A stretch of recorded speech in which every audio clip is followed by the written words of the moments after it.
Today I'm going to talk about Gervonta Tank Davis, junior lightweight from Baltimore, city of many great fighters like Seth Mitchell, Shanbay Mitchell, Hakeem Rodman, Dwight Muhammad Kwawi, and I think Gervonta Davis is going to be the next big star in boxing from Baltimore.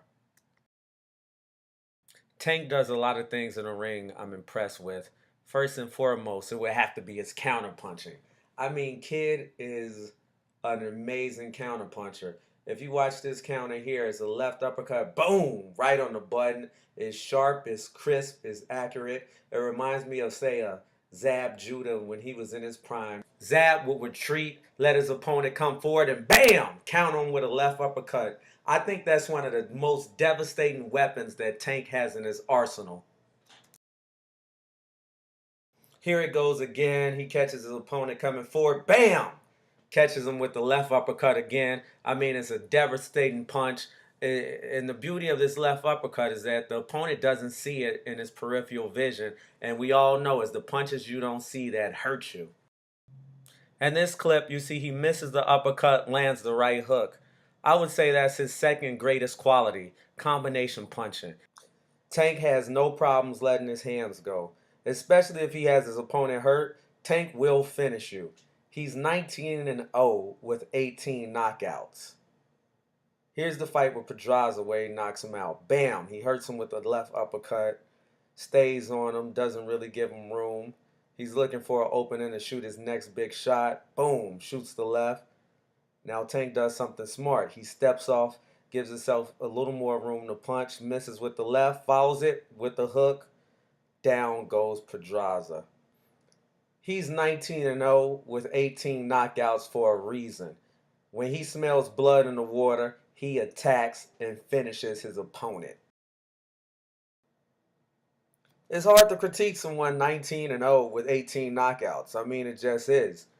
I mean, he's doing something right, obviously. The kid has, what's that, somewhere in the 90% knockout ratio. He's doing something right. But if I would have to make one critique, I think he waits too long for his opponent and he looks to counter too much.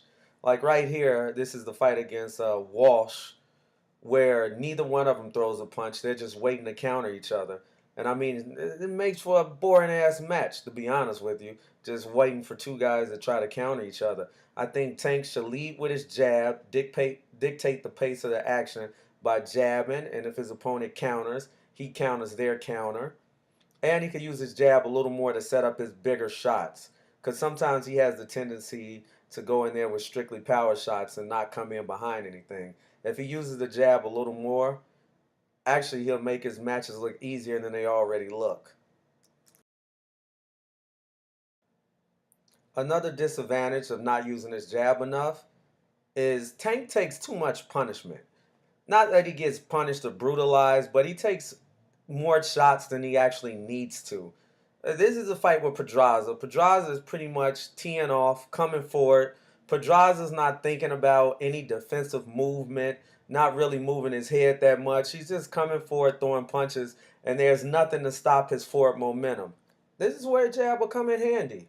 He'll score points by landing it. He'll keep his opponent off him, thereby stopping his opponent from scoring points.